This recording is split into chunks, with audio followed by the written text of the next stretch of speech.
नहमदुहु व नसल्ली अला रसूलिहिल करीम अम्मा बाद। जैसा कि आप हज़रात से पहले गुजारिशात की थी कि वज़ाइफ़ के हवाले से गुफ्तगू हुआ करेगी, तो सबसे पहली बात यह है कि आज अस्माए हुस्ना में से अल्लाह रब्बुल इज़्ज़त का जो ज़ाती नाम है अल्लाह, उसके ऊपर गुफ्तगू की जाएगी। इसके फ़ुयूदात व समारात व बरक़ात इंसान को उस वक़्त नसीब होंगे जब वो बावुज़ू होकर बाअदब तरीके से इज़्ज़त और एहतराम के साथ खुशबू लगाकर मुसल्ले पर बैठकर इस नाम की रियाज़त करेगा और इसको अदब के साथ पढ़ेगा, तो इसके फ़ुयूदात व समारात उसको पूरे पूरे नसीब होंगे। सबसे पहले अल्लाह रब्बुल इज़्ज़त का जो ये नाम है अल्लाह, ये अल्लाह का ज़ाती नाम है। जो शख्स रोज़ाना 1000 मरतबा या अल्लाह पढ़ेगा, इंशाअल्लाह उसके दिल से तमाम शकूक व शुबहात दूर होंगे और अज़्म व यकीन और क़ुव्वत नसीब होगी। और इसी तरह इसका फ़ायदा नंबर 2 जो है, लाइलाज मरीज़ और उसके मर्ज़ से, ऐसा मरीज़ के जिसके मर्ज़ से अतिब्बा आजिज़ आ चुके हों, अगर वो बकसरत या अल्लाह या अल्लाह या अल्लाह का विर्द रखे और उसके बाद शिफा की दुआ मांगे, तो उसको शिफा नसीब होगी, बशर्ते कि उसकी मौत का वक़्त ना आ चुका हो। इसी तरह इसका एक फ़ायदा ये है कि जुमा के दिन, जुमा से पहले पाक साफ़ होकर खलवत में पढ़ने से उसका जो मकसूद होगा वो आसान हो जाएगा, खा वो कितना ही मुश्किल क्यों ना हो।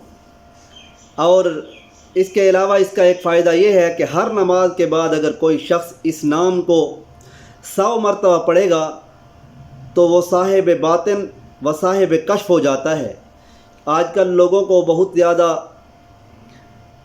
ये तसव्वुरात और ख़यालात में होता है कि मैं साहिब कश्फ बन जाऊं, आगे वाला आए तो मैं उसकी सारी बात से वाकिफ़ हो जाऊं।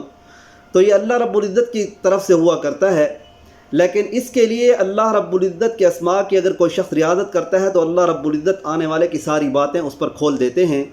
उनमें से एक ये है, बुज़ुर्गों ने फरमाया है कि अगर कोई शख्स या अल्लाह हर नमाज के बाद 100 मरतबा पढ़ता है तो वो साहिब कश्फ हो जाएगा।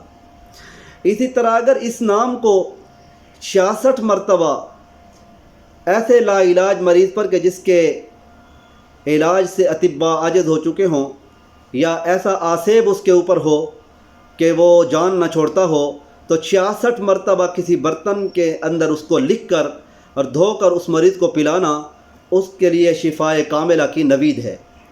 इसी तरह उसी बर्तन के अंदर जो लिखा हुआ है उसके अगर पानी के छींटे उसके मुंह पर मारे जाएं तो इसके साथ आसेब जल जाता है। और इसी तरह जो शख्स अल्लाह रब्बुल इज़्ज़त के इस नाम का, यानी अल्लाह का मोहब्बत इलाही की वजह से ज़िक्र करेगा और कोई शक व शुबा नहीं करेगा, तो उलमा फरमाते हैं कि वो साहिब यकीन में से होगा। इस तरह एक इसका फ़ायदा लिखते हैं कि जो हर नमाज के बाद 7 बार हुवल्लाहुर रहीम पढ़ता रहेगा तो उसका ईमान सल्ब नहीं होगा और वो शैतान के शर से महफूज रहेगा।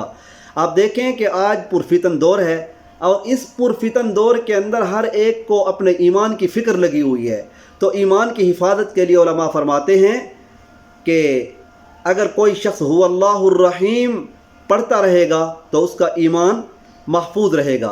और इसी तरह इसका एक फ़ायदा लिखते हैं कि जो शख्स 1000 मरतबा या अल्लाहु या हू या अल्लाहु या हू या अल्लाहु या हू पढ़ता रहेगा तो उसके दिल में ईमान और मार्फत को मजबूत कर दिया जाएगा, वो आरिफ बिल्लाह बन जाएगा।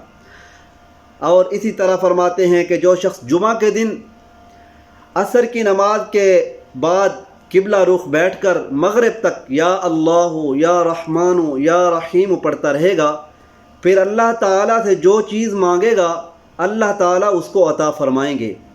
आज इंसान कितनी दुआएं करता है और फिर ये शिकवा लिए फिरता है कि मेरी दुआएं कबूल नहीं होती।